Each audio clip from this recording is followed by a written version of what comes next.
Around the World in 80 Days by Jules Verne, Chapter 34, in which Phileas Fogg at last reaches London. Phileas Fogg was in prison. He had been shut up in the custom house, and he was to be transferred to London the next day. Passepartout, when he saw his master arrested, would have fallen upon Fix had he not been held back by some policemen. Alda was thunderstruck at the suddenness of an event which she could not understand. Passepartout explained to her how it was that the honest and courageous Fogg was arrested as a robber. The young woman's heart revolted against so heinous a charge, and when she saw that she could attempt to do nothing to save her protector, she wept bitterly.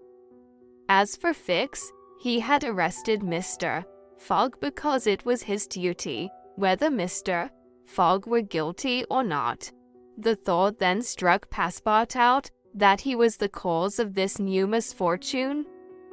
Had he not concealed Fix's errand from his master? When Fix revealed his true character and purpose, why had he not told Mr. Fogg? If the latter had been warned, he would no doubt have given Fix proof of his innocence and satisfied him of his mistake. At least, Fix would not have continued his journey at the expense and on the heels of his master, only to arrest him the moment he set foot on English soil. Passepartout wept till he was blind, and felt like blowing his brains out. Alda and he had remained, despite the cold, under the portico of the custom house. Neither wished to leave the place. Both were anxious to see Mr. Fogg again. That gentleman was really ruined, and that at the moment when he was about to attain his end. This arrest was fatal. Having arrived at Liverpool at 20 minutes before 12 on the 21st of December, he had till 9:15 that evening to reach the Reform Club, that is, 9 hours and a quarter. The journey from Liverpool to London was 6 hours. If anyone, at this moment, had entered the custom house, he would have found Mr. Fogg seated, motionless, calm, and without apparent anger, upon a wooden bench. He was not, it is true, resigned, but this last blow failed to force him into an outward betrayal of any emotion. Was he being devoured by one of those secret rages, all the more terrible because contained, and which only burst forth, with an irresistible force, at the last moment? No one could tell. There he sat, calmly waiting. For what? Did he still cherish hope? Did he still believe, now that the door of this prison was closed upon him, that he would succeed? However that may have been, Mr. Fogg carefully put his watch upon the table, and observed its advancing hands.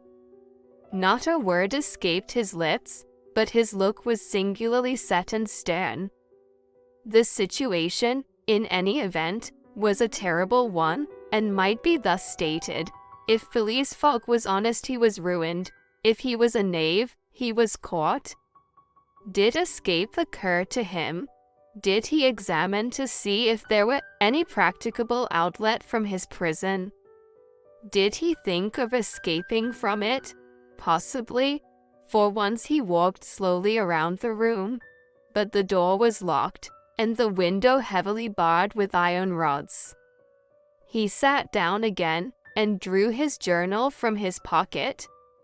On the line where these words were written, the 21st of December, Saturday, Liverpool, he added, 80th day, 11:40 a.m., and waited. The custom house clock struck 1. Mr. Fogg observed that his watch was 2 hours too fast. 2 hours. Admitting that he was at this moment taking an express train, he could reach London and the Reform Club by 9:15 p.m. His forehead slightly wrinkled. At 33 minutes past 2 he heard a singular noise outside, then a hasty opening of doors. Passepartout's voice was audible. and immediately after that of Fix. Phileas Fogg's eyes brightened for an instant. The door swung open, and he saw Passepartout, Aude, and Fix, who hurried towards him. Fix was out of breath, and his hair was in disorder. He could not speak. "Sir," he stammered, "sir, forgive me. Most unfortunate resemblance. Robber arrested 3 days ago. You are free." Phileas Fogg was free. He walked to the detective, looked him steadily in the face, and with the only rapid motion he had ever made in his life, or which he ever would make, drew back his arms, and with the precision of a machine knocked Fix down. "Well hit," cried Passepartout. "Parbleu, that's what you might call a good application of English fists." Fix, who found himself on the floor, did not utter a word. He had only received his deserts. Mr. Fogg, Aude, and Passepartout left the custom house without delay, got into a cab, and in a few moments descended at the station. Phileas Fogg asked if there was an express train about to leave for London. It was 40 minutes past 2. The express train had left 35 minutes before. Phileas Fogg then ordered a special train. There were several rapid locomotives on hand, but the railway arrangements did not permit the special train to leave until 3 o'clock.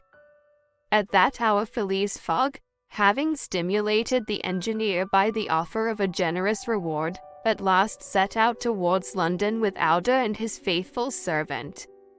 It was necessary to make the journey in 5 hours and a half, and this would have been easy on a clear road throughout. But there were forced delays, and when Mr.